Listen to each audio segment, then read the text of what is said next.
Why is storytelling such a big part of ceremony? Storytelling is part of our identity. It is our history. It's the very foundation of who we are as Diné people.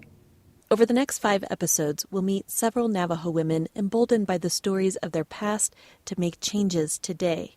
And each one of these women will provide a lesson for my daughter and for all the young women who are coming of age. It's a series we're calling Changing Woman.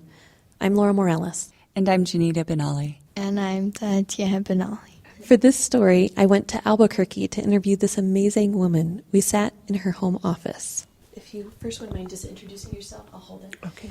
My name is Jennifer Denetdale. I am originally from Tohatchi, New Mexico. I am Ogedo Ashihin Bashishin Kelachini Dashe Tohatini Dashanala, and I am an associate professor at the University of New Mexico. Denetdale is this totally unassuming woman with short black hair and glasses. You wouldn't think of her as a heroine for women and the LGBTQ community. Not to mention, she's the first Navajo woman to get a PhD in history. But many people along the way doubted her abilities. Growing up on the Navajo Nation, there wasn't a whole lot of teachers who thought that a little Navajo girl should even think about college. Her parents knew better. They encouraged her. Her dad filled the house with books and collected dictionaries, even though there wasn't always enough money for food and clothes. At the end of my dad's 2-week pay cycle, the last 2 days, we would be eating gravy and fried bread until his paycheck came, and then we got food at Round Top Trading Post. After high school, Denetdale enrolled in classes at the University of New Mexico. She says at first it was really hard. One semester I had straight Fs, and I had to use my own resources to bring my grade point average up to where I would be accepted back into the university. Denetdale says on the reservation she never learned how to study, so she taught herself. And once she got the hang of it, she unlocked a door to a whole new universe. Looking at the course schedule was like Christmas to me, and I said, I want to take this class, I want to take this class. And one day I was like, I should graduate. So she went to her advisor and said, add up my classes. The area where I have the most classes will be my major, and the second highest will be my minor. She ended up graduating with a major in English and a minor in speech. Her love of learning continued after graduation. She went on to get her PhD in history from Northern Arizona University. I would come home from the university and I would talk to my dad. One time I was telling him about how people were saying Native women, Indigenous women, had lost a significant amount of authority and their traditional roles as a result of the onset of colonization. I asked him what he thought of that, and he said the role of women changed when we forgot the name of changing woman. And I thought, that's as great a theory as any. It was around this time that Denetdale discovered all the articles and books written about Navajos were written by white men. So she became determined to add something to the record about Navajos by a Navajo. She was working on her PhD when she discovered photos of her great-great-great-grandparents, Chief Manuelito and Juanita. It was very pivotal to find all of this documentation, all of this photographs of my ancestors. I drew upon oral history, and I interviewed my grandparents. Her family shared letters and stories about Manuelito, who was a key figure in Navajo history. He was a war chief who signed the 1868 treaty that freed the Navajos from a death camp at Bosque Redondo. But Denetdale's grandparents lacked details about Juanita. What I had access to was fragments. The ways in which my elders talked about her was very much in the way in which we talk about Asanatle, one of our holy deities, changing woman. That the qualities of a Navajo woman who's held up for veneration matches those of Asanatle. And so that was how I was able to understand and how I wanted to convey who she was to the Navajo people. Janita, have you been taught to emulate changing woman? You know, I think that a lot of our traditional Diné values as women do emulate changing women, and that it's not so much spoken of, to emulate her. But these are teachings that also come during the Kinalda. Denetdale's dissertation became a book called Reclaiming Dene History, Legacies of Navajo Chief Manuelito and Juanita. The Navajo Nation Museum celebrated the book with an exhibit. When we went there, we saw my grandmother's dress. My dad said to me, "Huinuila," which means you have abilities.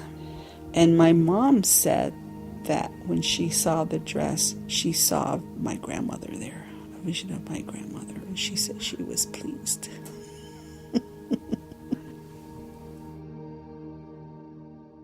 Denetdale now teaches Indigenous Studies at the University of New Mexico. She also leads the Navajo Nation Human Rights Commission, where she has shined a spotlight on the extreme violence against Navajo women and LGBTQ folks. They gave me my own drag show. And I took my mom, and my mom was laughing so hard. She had her hand over her mouth the whole time. She just couldn't stop laughing. When the latest Navajo Council was sworn in, they asked Denetdale to deliver the inaugural address. She recalls standing in front of the almost all-male council. All but one of the 24 delegates are men. My sister makes me a dress, a velveteen dress, and she's got gold, silver buttons all over it. My mom's there, my dad's there, my brother's there, my sister's there, my grandchildren are there. We are a matrilineal people. Who we are begins with women, for it is women who birth a nation. It is women who reproduce nations biologically, culturally, and symbolically. I raised the point that we needed to dismantle heterosexual patriarchy. Yeah, and after the address, nobody said anything to me. Nothing. Nothing. But that hasn't silenced her. When the border town of Gallup considered passing a policy to discourage panhandling, Denetdale spoke up at a public meeting. She said the ordinance was racist and targeted her people.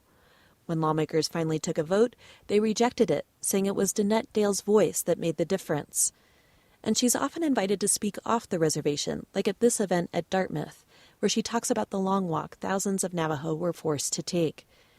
The U.S. Army marched them 400 miles. A third of them died. Our ancestors had really difficult decisions to make. Decisions that they had to make. Will I die far away from my homeland, or will I flee and go back to my homeland and die? And yet, and this always makes me tearful, they thought about us, and they thought about the future.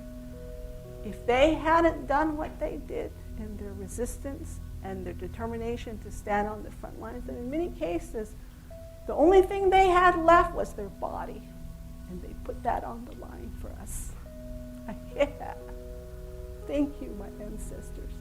And that's what I think about a lot in the work that I do.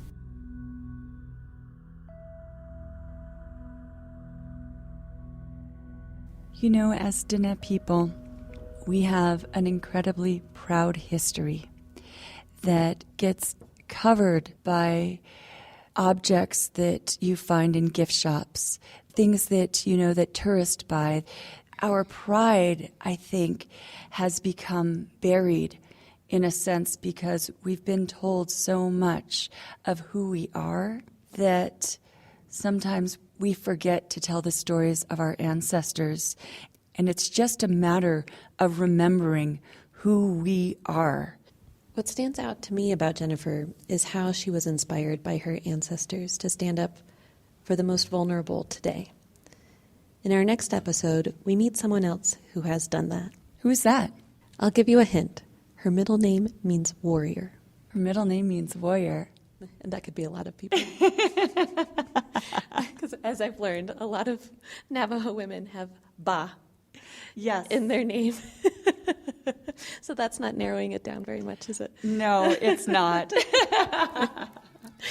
But I think that just goes to show that we have a very proud warrior society. Mm-hmm. This is Changing Woman. I'm Janita Benali. And I'm Laurel Morales.